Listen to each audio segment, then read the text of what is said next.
एक पत्नी अपने पति की हरकतों से इस कदर परेशान हो जाती है, परेशान होकर वो इतना बड़ा निर्णय लेती है, अपने पति की पहले तो हत्या कर देती है। हत्या करने के बाद उसके शरीर के छोटे छोटे टुकड़े किए जाते हैं, टुकड़ों को कढ़ाई के अंदर डाला जाता है और फिर वहां पर उन्हें भूना जाता है। उसके बाद जब बदबू आसपास के लोगों तक पहुंच जाती है तो आसपास के लोग उस घर का रुख करते हैं और जब उस घर के अंदर जाया जाता है, पहले तो वो दरवाज़ा नहीं खोलते, लेकिन दरवाज़ा तोड़कर जब उस घर के अंदर जाया जाता है तो होता है वहाँ पर बहुत बड़ा चौंकाने वाला खुलासा। दोस्तों, अगर आप भी पूरा मामला सुनेंगे तो आपके पैरों तले ज़मीन खिसक जाएगी। आइए दोस्तों, जानते हैं पूरा मामला क्या था। नमस्कार, जय हिंद। आप देख रहे हैं APH न्यूज़ राहुल रावत के साथ।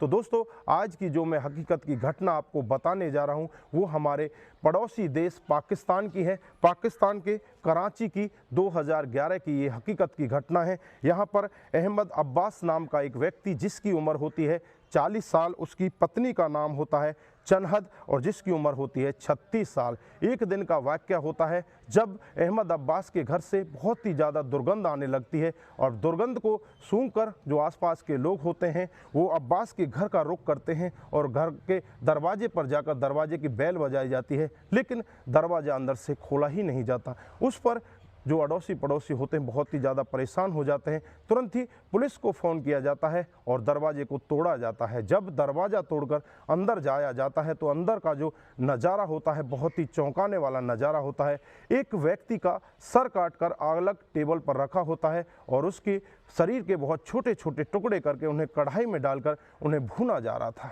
अंदर का नज़ारा जब देखते हैं तो अंदर जो पत्नी होती है जनहद, वो बैठी होती है, उसी के साथ में एक लड़का और बैठा होता है जिसका नाम जहीर, और उसके साथ में एक और लड़का होता है जिसका नाम यहाँ पर बताया नहीं गया है। दोस्तों, तीनों को पुलिस एकदम से अपनी कस्टडी में लेती है और जब उनसे पूछताछ करती है तो बहुत ही चौंकाने वाला खुलासा होता है कि तुमने इसको क्यों मारा है और तुम इसको क्यों भून रहे हो। फिर जो जनहद होती है वो बताती है कि साहब, जो मेरा पहला पति था उससे मेरा तलाक हो जाता है और मेरी 10 साल की एक बेटी होती है, उसे लेकर मेरी शादी अहमद अब्बास से 6 साल पहले हो जाती है और अहमद अब्बास के साथ मैं अच्छे से रहने लगती हूँ। धीरे धीरे समय ऐसे ही गुजरता है और समय गुजरते गुजरते मेरी बेटी भी बड़ी होने लगती है, लेकिन जो अहमद अब्बास होता है उसकी गंदी नज़र मेरी बेटी की तरफ पड़ने लगती है। मैं उसे काफ़ी बार मना करती हूँ कि मेरी बेटी की तरफ तुम गंदी नज़र से मत देखो, लेकिन जो अहमद अब्बास होता है वो मेरे से कहता है कि मैं तुम्हें तलाक देना चाहता हूँ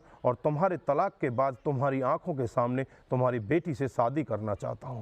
इस पर जो पत्नी होती है वो बहुत ही ज़्यादा क्रोध में आ जाती है। वो अपने भांजे के पास फ़ोन करती है जिसका नाम जहीर होता है।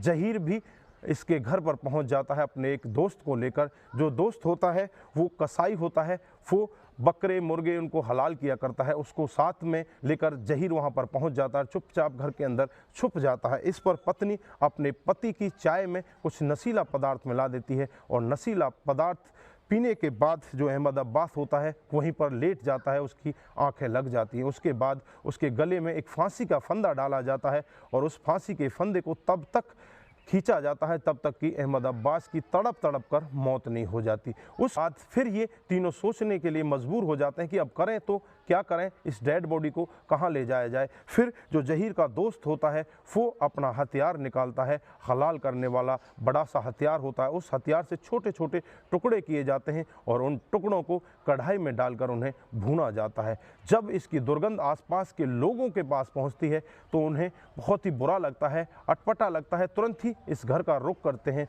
और इतने बड़े क्राइम का खुलासा होता है। तो दोस्तों, यहाँ पर आप क्या कहना चाहते हैं? पत्नी ने जो किया क्या सही था या गलत था, या उसका पति उसकी जो बेटी थी उस पर बुरी नज़र रखता था, वो सही था या गलत था? आपकी जो भी राय है कमेंट बॉक्स में ज़रूर दीजिएगा। दोस्तों, इस घटनाक्रम को सुनाने का उद्देश्य किसी को बरगलाना, किसी को बहकाना, किसी पर किसी प्रकार का दबाव बनाना नहीं है। हमारा उद्देश्य बस यही है कि आप लोग जागरूक हों और ऐसे क्राइम के बारे में जानें जो डे बाई डे हमारे समाज में बढ़ते जा रहे हैं। दोस्तों, आज के लिए बस इतना ही। फिर मिलते हैं किसी नए मूड के साथ। तब तक के लिए आप अपना ख्याल रखें, अपने परिवार का ख्याल रखें, सतर्क रहें, सावधान रहें और ऐसे क्राइम को अपने आसपास ना होने दें।